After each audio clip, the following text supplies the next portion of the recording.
Coming up, the trials of igloo building. The trauma of Arctic life. It's so difficult, you don't understand.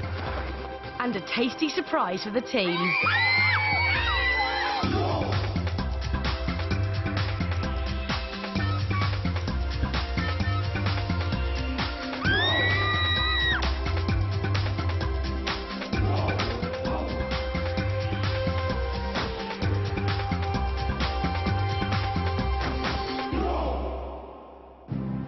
The Canadian High Arctic, one of the world's last great wildernesses and one of the most hostile places on Earth.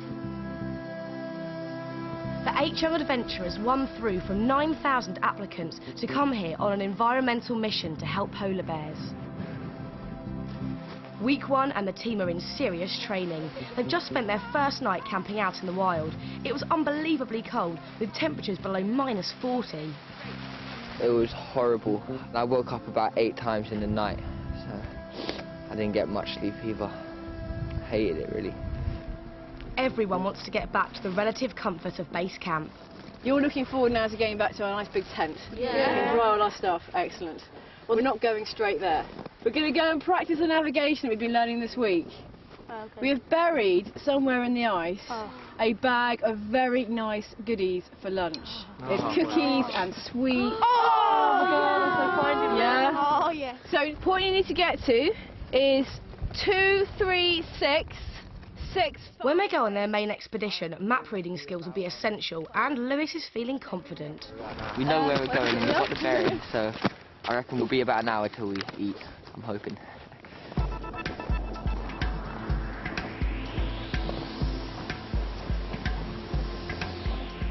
But they've barely started when they need to stop. Sorry everyone, 1 minute. Emily's having trouble with her goggles. I hate this stupid outfit. I just feel really claustrophobic in this. It's like I can hardly even breathe. Was that for your benefit, all right? It's -19 Celsius, but with wind chill feels like -35. Frostbite is a real danger. I'm not risking getting frostbite or something because I'm claustrophobic. Right, let me come on. The team have got to learn fast to cope with these conditions. At the end of this week's training, they'll set off on a 100-mile dog sled journey to a remote glacier, where they'll do vital research into global warming. It's going to be the toughest journey of their lives. Right, what, so you reckon we should go down there, yeah? Matt thinks we should go down there. To tell the truth, I think we should... Teamwork will be essential, but today Fabian feels like no one's taking any notice of him. Louis! Louis! Shush, Fabian, for 1 sec, yeah? Sorry.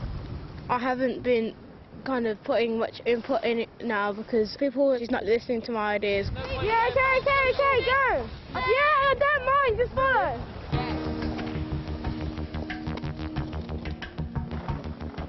After 2 hard hours of trekking, the terrain starts to get much icier. Right, this is ice, that's ice. And pulling uphill in soft snow makes it even harder. Wait, hold them. It's going to be so tough getting our sleds over this bit of snow. No way. When you get into the deep snow, your legs keep sinking, and that's a bit annoying. They're running out of energy fast. Getting a bit hungry, I just want to find it now, just find our prize. I think we're close by and I just can't wait till I get the food because I'm absolutely starving. Everyone keep their eye out, because we reckon we're really near the place now. Oh, look!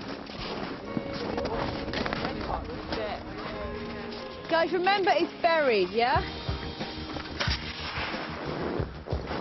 I got it. Yay! I got it. I got it! Hey! Cookies! Oh! Chocolates! Oh, yeah. 3 hours after setting off, they're finally eating lunch. It was hard, but when you got cookies in your hand, you don't really care. But the exercise has shown a few cracks in the team. Fabian was lazy again today. He finds any excuse to not do something. Apparently I was lazy, but I didn't feel like I was lazy. He kept taking everyone else's ideas and just using them and pretending that he thought of it himself. I think put that here. I said that about 5 minutes ago when we stopped. Yeah, you just repeat them. It's only been like 2 or 3 days since I'm 13. People think, oh, he's 13. He has to do loads and loads and loads of stuff. The thing is, I'm still the same person. People have just been expecting way more of me. Next morning, an amazing opportunity comes up. The chance for one of the team to help scientists with a survey of rare whales. Matt is lucky enough to be chosen. I've never seen a whale before and I can't wait to spot some. Just take part in this project. It's just a wonderful feeling. He'll be searching for highly endangered bowhead whales, hunted for hundreds of years till they almost became extinct. Now they're protected, and scientists want to find out if numbers are increasing. Matt will be working with biologist Karen Ditz. We'll be following this ice edge all the way down, and you make a note on your booklet, and then you do all of your counting and descriptions of all of the whales that you see. Bowhead whales are only found in the Arctic, and spotting so few in such a vast area isn't going to be easy. I can't see any. Oh, you're just going to get a glimpse sometime?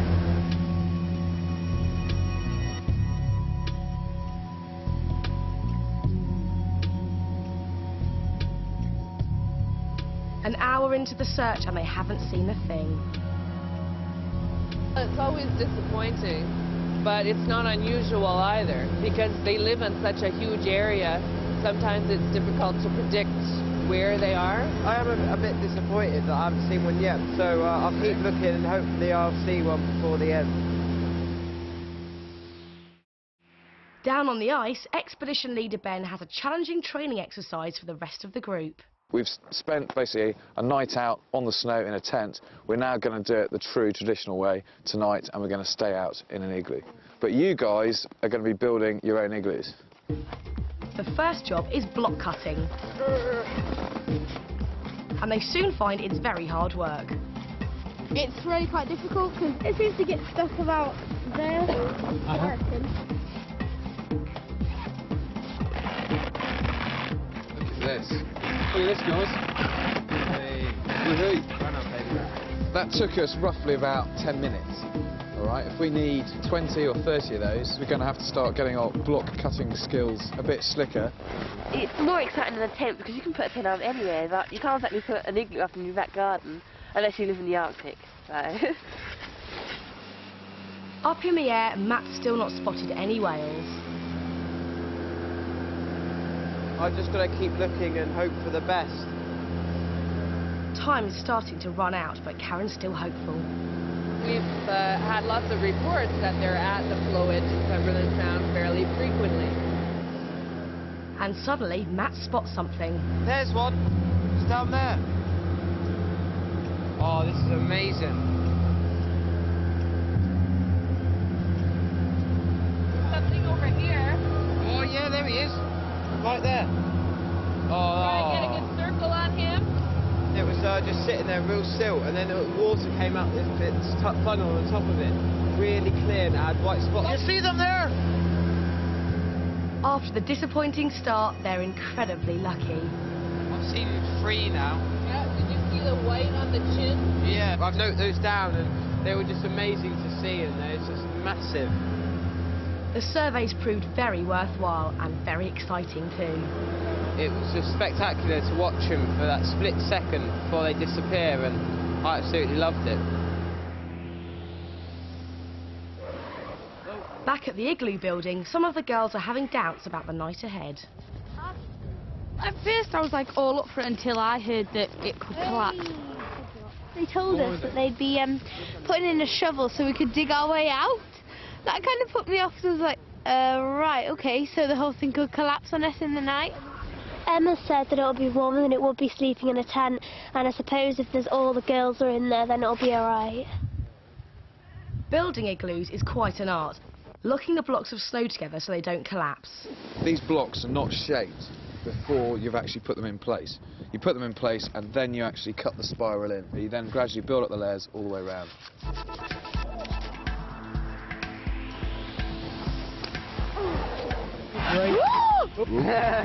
Right. Saved by the knee, because I was right there.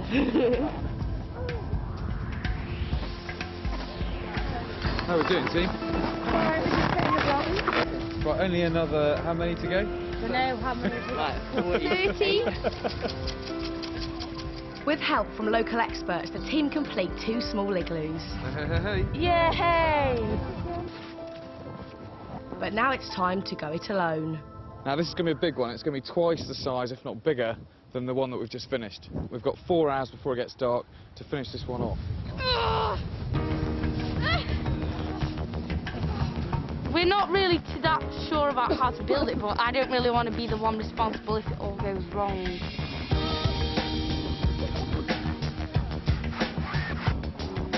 Sometimes it's a bit annoying when you're lifting it up and it cracks in the middle and you just don't get a break. The wind starts to get up, lowering the temperature once more to around -40. It's not touching enough. The extreme cold adds to the stress. It's not, it's the corner. Calm down. Let's try and just reshape it. That's sturdy. It isn't. That is. No, it's not. Oh, it's so annoying.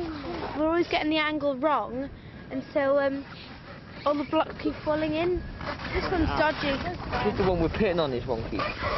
Guys, we're actually sleeping in it tonight, which is a bit scary because all the sides keep looking like they're going to cave in.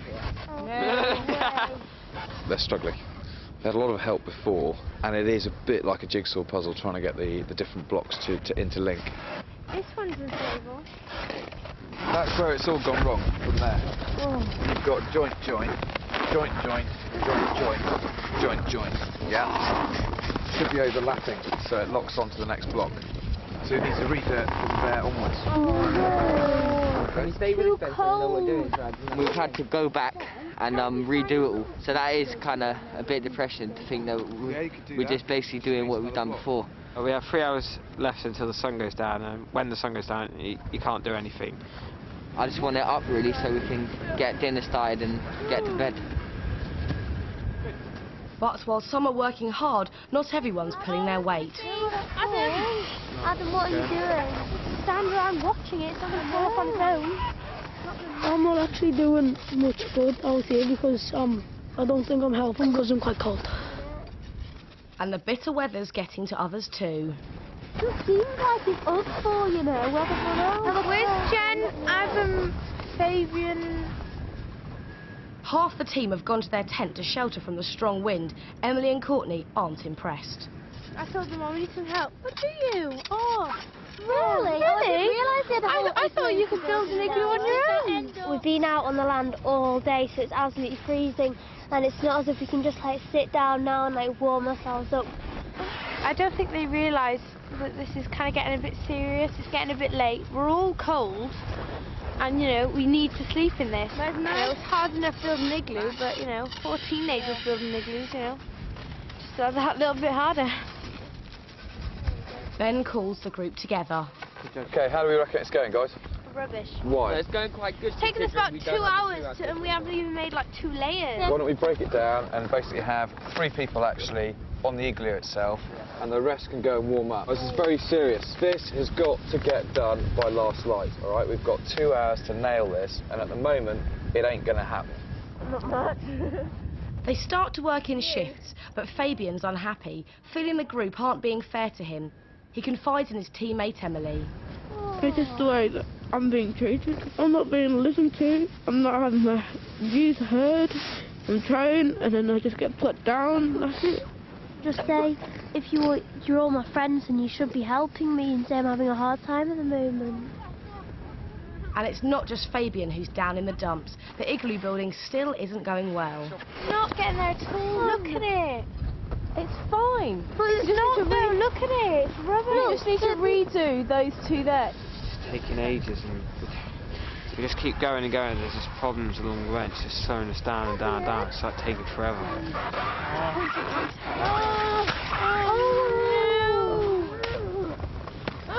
stupid. He's in the blue. An hour to sunset, there's depressing news for the team. Ben decides the weather's become too cold to keep going safely and work has to be abandoned. I'm sat out here in a half-made igloo. Note half-made. Spent about 4 hours trying to build a igloo. Failed miserably, so, you know, kind of a whole day wasted. It just feels like we've all worked our butts off for nothing. For some, like Alex, it's all getting too much.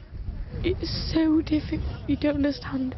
We slaved away for nearly 5 hours today to make like half an igloo and we've not had any tea. I'm so fed up. Just hating this so bad.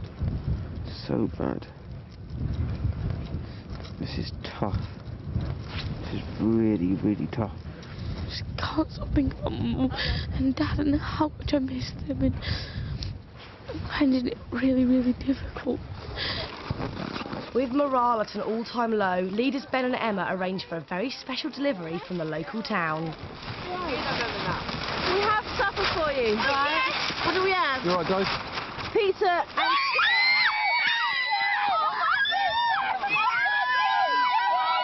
Oh, that was the best pizza. I don't think I'll ever appreciate that as much as I did then.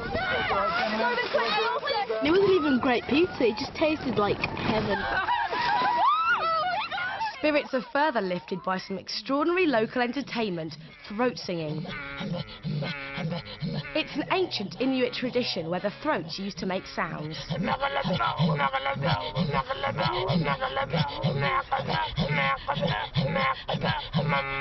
The Inuit singers were just brilliant. I loved them. They imitate the sounds around them, like the natural sounds, and they were so excellent, I'm telling you. You can't tell which person's doing the high bit or the low bit. You're stunned, you can't say anything because it's just so good. You know, good isn't good enough. Excellent, it was perfect.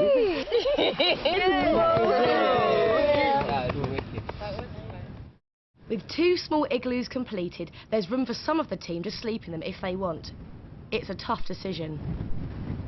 I'm going to sleep in an igloo tonight. I'm going to try it out because I know I'm going to so regret it if I didn't do it. Jenny, Lynn and Courtney, I think, want to sleep in an igloo, but me and Alex really don't because we're just too cold. Before bed, Emma gives Fabian a bit of a pep talk. You have been working hard, I've seen you. So they say to you, oh, you haven't been working hard enough. You turn around and you say, no, actually, I've been working really, really hard. And so you need to make sure they know that. And once inside the igloo, the boys admit Fab's taken a lot of stick. Adam even has a confession. I know that I'm really lazy, and I just, like, spend most of the time in my tent. I feel a bit victimised because when I pull my weight, yeah, no one says anything, and then I have a break, and then I'm the person who's slacking off, the person who's not doing anything. I think it's a bit sly on Fabian, because they're all saying, Fabian, you're lazy, blah, blah, blah. I'm sitting off like, it's the life. Somehow Adam always misses getting shouted at. I think it's because you're the littlest, and like everyone thinks you're really cute. Person ever. After such a hard day, they find the igloo surprisingly cosy. It is a lot warmer than the tent. I'm shivering saying warmer, which sounds really weird, but with a tent, the wind comes through. I just hope you don't drip on my head. I hope you don't melt. She's worried that it might crash down on her. Aren't you? She's very, very tired.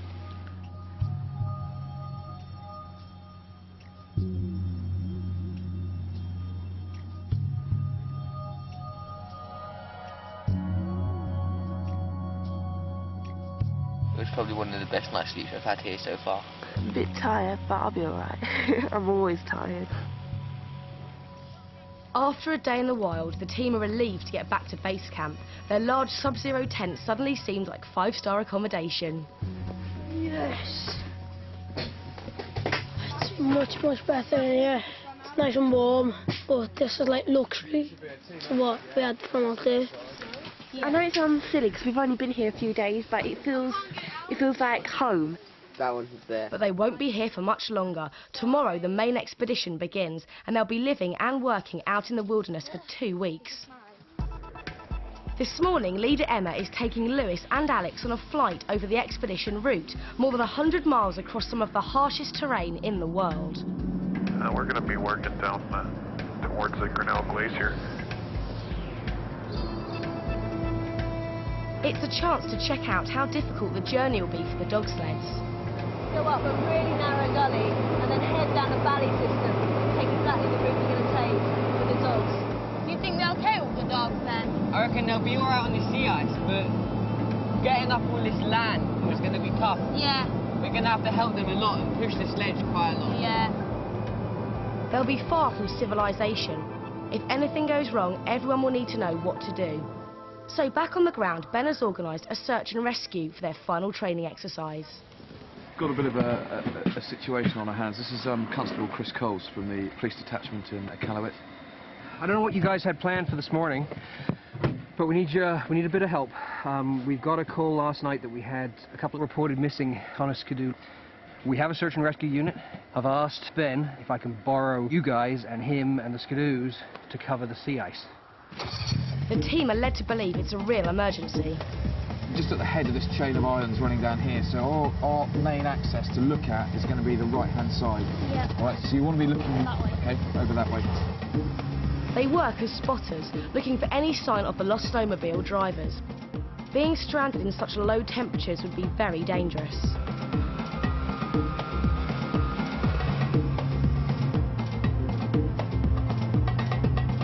Fabian signals to the rest of the team to stop as Emily's seen something. Where? Do you know where I mean? Just there's things like stood up. Where? I found them! We're coming! Don't make it wrong!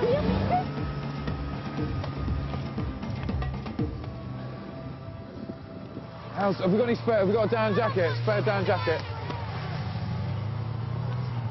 We found the 2 casualties on the skidoo.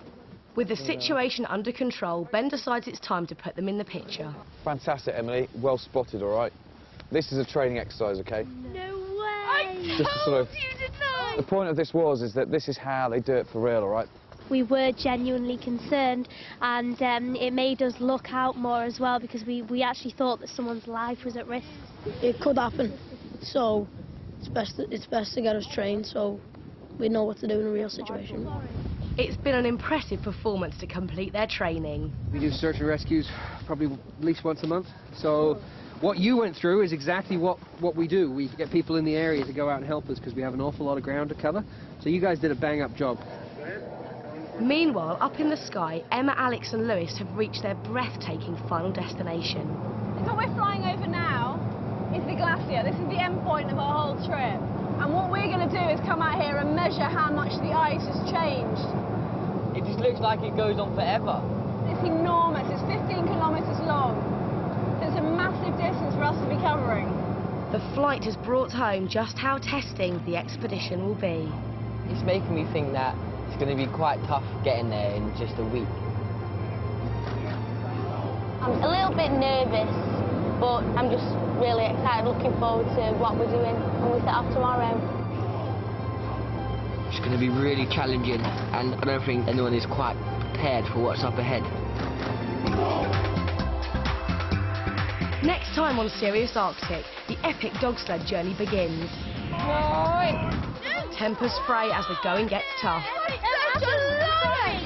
And a ferocious storm devastates the camp. So horrible because we're just in the middle of nowhere.